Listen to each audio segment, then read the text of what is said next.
Hi everyone, कैसे हो आप सभी लोग। आई होप आप लोग अच्छे होंगे। मैं हूं राहुल जेसवाल एंड स्वागत करता हूं आप सभी का एक बार फिर हमारे यूट्यूब चैनल JR ट्यूटोरियल्स में।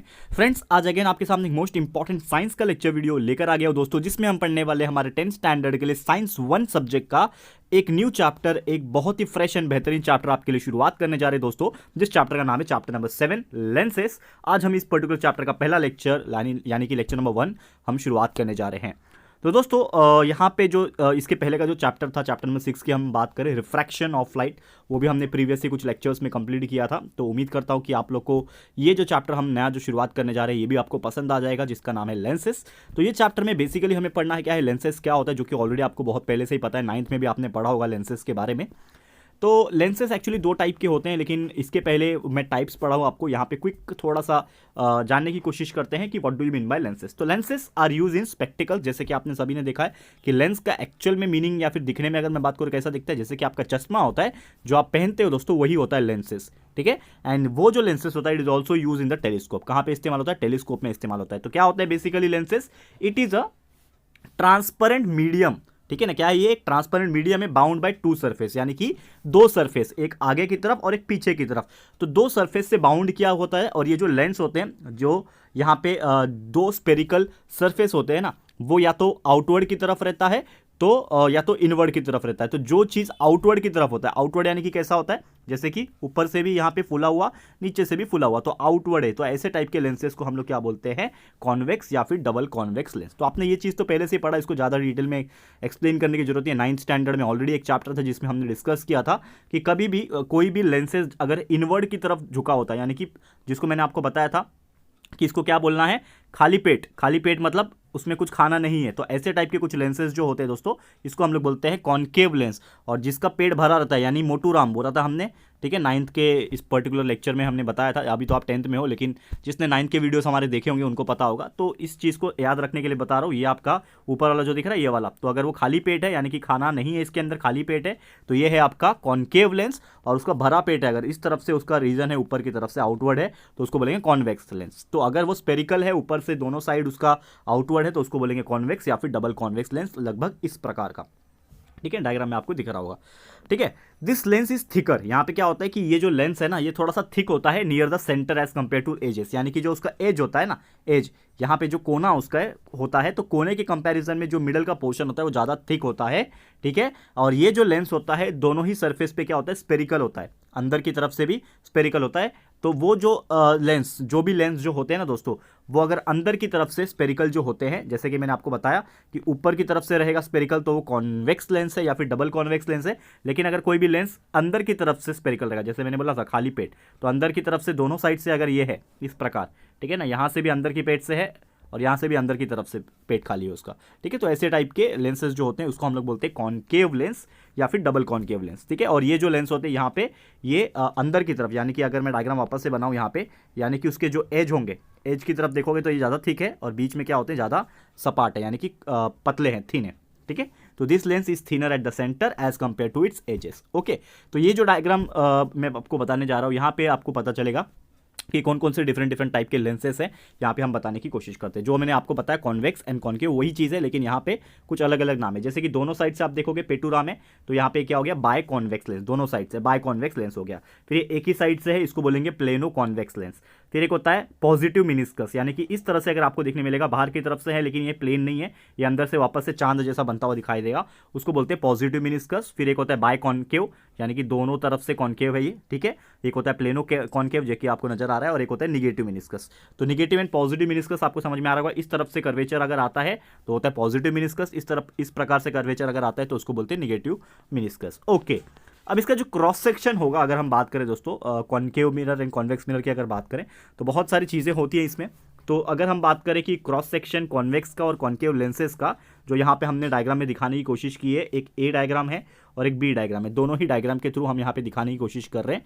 तो ये जो सरफेस मार्क किया हुआ है 1, जो है स्पीयर 1 का पार्ट है।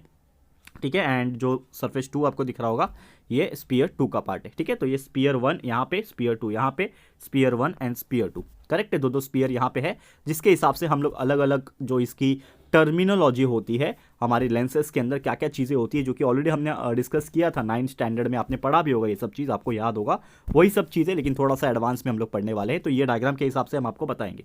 तो सबसे पहले चीज़ जो हमें ध्यान में रखनी होती है वो है सेंटर ऑफ कर्वेचर। तो क्या होता है centre of curvature? The centre of sphere और we can say curvature whose part from the surface of the lens are called as the centre of curvature. यानी कि एक तरीके से हम क्या बोल सकते हैं कि जो भी लेंसेज के अंदर जो सेंटर का पार्ट होता है, obviously we all know that कि अगर ये तो 2D में आपको दिख रहा है, 2 डायमेंशनल में दिख रहा है, तो ये सर्कल दिखाई देगा, लेकिन है एक्चुअली ये स्पीयर, जैसे बॉल होता है हमारा वैसे स्पीयर है ये। तो उसका जो भी मिडल पॉइंट होगा, ठीक है ना, जो भी इसका मिडल पॉइंट होगा, जैसे कि आपको ये डायग्राम में भी नजर आ रहा है, हर एक स्पीयर का क्या होता है, एक मिडल पॉइंट होता है। तो जो मिडल पॉइंट होता है centre of the sphere is also called as the centre of curvature. बहुत सिंपल सा बात है, जो भी स्पीयर का सेंटर रहेगा वही हो जाएगा सेंटर ऑफ कर्वेचर लेंसेज का। तो यहाँ पे ए लेंस जो है इसके बोथ सरफेस जो है स्पेरिकल है, तो दोनों सेंटर्स यहाँ पे दिए हुए हैं C1 और C2 के हिसाब से। तो यहाँ पे भी C1 है, C2 है, यहाँ पे C1 और C2 है, तो दोनों ही केस में C1 एंड C2 जो है आपको यहाँ पे जो नजर आ रहे हैं उसी को हम लोग बोलेंगे सेंटर ऑफ कर्वेचर।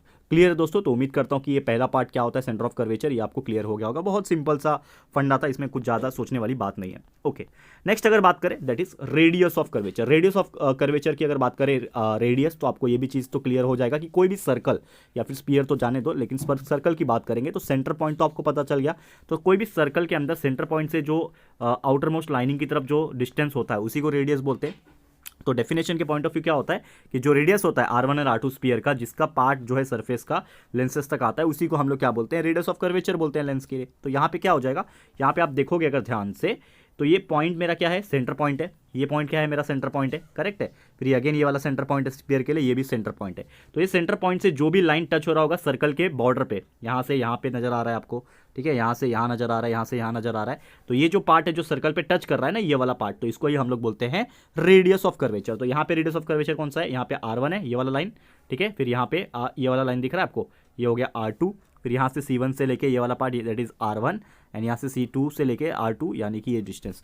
तो ये जितने भी डिस्टेंस है यहाँ पे क्या हो जाएंगे, रेडियस ऑफ कर्वेचर हो जाएंगे। क्लियर हो गया? तो दोस्तों बहुत ज़्यादा इंपॉर्टेंट था ये, सेंटर से जो भी लाइनिंग टच होता है सर्कल तक, वो लाइन्स वो जो डिस्टेंस होता है उसी चीज़ को हम लोग बोलते हैं radius of curvature, and it is denoted by capital letter R। Okay दोस्तों, क्लियर होता है?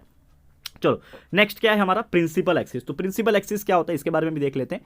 तो एक imaginary line passing through both the centre of curvature is called the principal axis. बहुत सिंपल सा फंडा था, बहुत सिंपल सा डेफिनेशन भी है कि अगर कोई भी एक इमेजिनरी लाइन ड्रॉ होता है और वो पास हो रहा है, कहाँ से पास हो रहा है, दोनों सेंटर्स के बीच में से पास हो रहा है सेंटर ऑफ कर्वेचर के थ्रू, तो उसी चीज को हम लोग बोलेंगे प्रिंसिपल एक्सिस।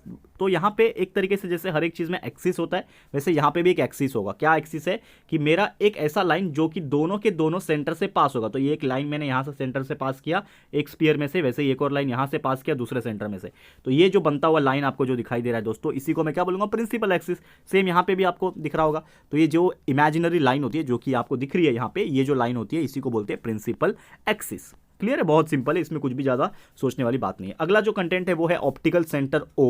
तो ऑप्टिकल सेंटर क्या होता है कि जो पॉइंट होता है inside a lens on the principal axis through which the light rays pass without changing their path. यानी कि ये एक ऐसा पॉइंट होता है कोई भी लेंस के अंदर, ठीक है, प्रिंसिपल एक्सिस पे बिलोंग करता है ये पॉइंट, मतलब ये प्रिंसिपल एक्सिस का जो लाइन होगा उसी पे कहीं पे आएगा। लेकिन अगर ये जो पॉइंट है, ये जो ऑप्टिकल सेंटर का जो पॉइंट है, तो वहां पे अगर कोई लाइट रे आता है और पास हो जाएगा, तो वो कैसा पास हो जाएगा, विदाउट चेंजिंग देयर पाथ। यानी कि उसका जो पाथ होगा उसका डायरेक्शन चेंज नहीं होगा, और इसी चीज को हम लोग बोलते हैं optical centre of a lens. Okay, ये चीज याद रखना है। तो डायग्राम में दिखाने की कोशिश करेंगे। ऑप्टिकल सेंटर क्या हो जाएगा यहाँ पे, दैट इज O पॉइंट आपको नजर आ रहा है, दिस पॉइंट, ठीक है, ये वाला पॉइंट। तो यानी कि क्या बोल रहा है डेफिनेशन के अकॉर्डिंगली कि हमारा जो सेंटर के बीच में जो पॉइंट आ रहा है, जहां से आपकी जो लाइट है वो पास होगी लेकिन उसका डायरेक्शन चेंज नहीं होगा, तो वो वाला क्या होता है आपका ऑप्टिकल सेंटर। तो ये जो पार्ट दिख रहा है आपको O and this part is O, ये आपका क्या है, ऑप्टिकल सेंटर है। ओके दोस्तों, क्लियर हो गया? तो उम्मीद करता हूं कि ये चीज समझ में आ गया होगा। नेक्स्ट अगर बात करें प्रिंसिपल फोकस,